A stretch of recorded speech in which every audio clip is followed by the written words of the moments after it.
தூத்துக்குடியைச் சேர்ந்த சாரத் கதாநாயகனாக அறிமுகமாகி உள்ள தெற்கத்தி வீரன் என்ற திரைப்படம் தூத்துக்குடி திரையரங்கில் வெளியானது. திரையரங்கிற்கு வந்த நடிகர் சாரத்திற்கு ரசிகர்கள் பட்டாசு வெடித்து உற்சாக வரவேற்பு. தூத்துக்குடியைச் சேர்ந்த சாரத் இவர் திரையுறையில் கதாநாயகனாக அறிமுகமாகி நடித்து இயக்கியுள்ள படம் தெற்கத்தி வீரன். இந்த திரைப்படம் இன்று தமிழகம் முழுவதும் வெளியாகியுள்ளது. இந்த நிலையில் இந்த திரைப்படம் தான் சொந்தமாக தயாரித்து இயக்கி நடித்து உள்ளதாக கலைத்துறையில் புதிதாக அறிமுகம் ஆகியுள்ள தனக்கு ஆதரவளித்த பத்திரிகை மற்றும் ஊடகத்துறையினருக்கும் நன்றி தெரிவித்துக் கொள்வதாக அவர் தெரிவித்தார். மேலும் இந்த திரைப்படம் தமிழகம் முழுவதும் 150 திரையரங்குகளில் வெளியாகியுள்ளதாகவும் அவர் இந்த திரைப்படத்தை பார்ப்பவர்கள் அவர்கள் தாங்கள் படத்தில் நடிப்பது போன்ற எண்ணம் உருவாகும் ஒவ்வொரு மனிதனின் அன்றாட வாழ்க்கையில் நடக்கும் சம்பவங்களை வைத்து படத்தை இயக்கியுள்ளதாக அவர் தெரிவித்தார். வணக்கம், நான் சாரத், இயக்குனர் மற்றும் தயாரிப்பாளர். இந்த படத்தோட நடிகர். தெற்கத்தி வீரன் அப்படின்ற படம் வந்துட்டு தாத்தா சந்திரபாபு அவர்களுடைய பேரில், சந்திரபாபு ஃபிலிம் ஃபேக்ட்ரின்ற பேரில் நாங்கள் பண்ணியிருக்கோம், ரிலீஸ் பண்ணுறோம். இந்த படத்தில் வந்துட்டு தமிழ் சினிமா இல்லை, இந்திய சினிமாவில் லெஜண்ட் லீட் ஆக்டர்ஸ் நிறைய பேர் பண்ணியிருக்காங்க. நான் தூத்துக்குடியை சேர்ந்தவன். என்னோடய சொந்த மண்ணில் சொந்த ஊரில் இந்த படத்தை பார்க்க வந்திருக்கேன். அது எனக்கு மிகப்பெரிய பெருமை. அண்ணன், தம்பி, மச்சாமா எல்லோரும் இருக்கிறாங்க. நானும் இதே தேட்டரில் வந்துட்டு ஆடியன்ஸாக இருந்து ஸ்க்ரீனில் நின்று ஆடிருக்கேன். ஆனால் அதே தேட்டருக்கு இன்றைக்கி நான் ஒரு படம் பண்ணிட்டு வந்து பார்க்கும்போது எனக்குள்ள சந்தோஷம் அளப்பெரியது. அதுக்கு வந்துட்டு அவ்வளோ சந்தோஷம். ஏன்னா ஃபஸ்ட்டு வந்துட்டு கிளியாப்பட்ரா தேட்டர் ஓனருக்கு என்னுடைய மிகப்பெரிய நன்றியை சொல்லிக்கிறேன். ஏன்னா நான் படம் போடணும்னு சொன்னேன்னா எந்த ஒரு மறுப்பு சொல்லாமல் பண்ணாங்க. அதனால் அவங்களுக்கு வந்துட்டு என்னோட ரொம்ப தேங்க்ஸ் பண்ணிக்கிறேன் அவங்களுக்கு. முழுவதும் இப்போ வந்துட்டு 150 தேட்டர் பண்ணியிருக்கோம். ஆனால் வந்து தேட்டர் இன்க்ரீஸ் ஆகிட்டுருக்கு. காலையிலேருந்து தேட்டர் எல்லாமே இன்க்ரீஸ் ஆகிட்டுருக்கு. சந்தோஷமாக இருக்குது. பத்திரிகையாளர்கள் அத்தனை பேர் வந்துட்டு நேற்று ப்ரெஷ் ஷோ பார்த்தாங்க. பத்திரிகையாளர் அத்தனை பேருமே எனக்கு வந்துட்டு ஊடகத்துறை அத்தனை பேருமே எனக்கு முழு ஆதரவு கொடுக்குறாங்க, ஃபுல் சப்போர்ட் பண்ணுறாங்க.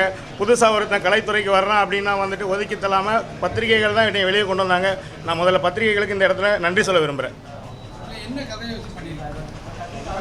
இது வந்துட்டு ஒரு இளைஞன் வந்துட்டு அவன் வாழ்க்கையில் என்னென்ன விஷயங்கள் சந்திக்கிறான், எதையெல்லாம் கடந்து வரான், எப்படி நிற்கிறான் இருக்கும். இந்த படம் பார்க்கும்போது ஒவ்வொரு ஆடியன்ஸுக்கும் அவங்களே ஸ்க்ரீனில் பார்த்த மாதிரி ஒரு உணர்வை ஏற்படுது.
செய்திகளை உடனுக்குடன் தெரிந்து கொள்ள உங்கள் கரம் டிவியை சப்ஸ்கிரைப் செய்யுங்கள். அதோடு பெல் பட்டனையும் கிளிக் செய்யுங்கள்.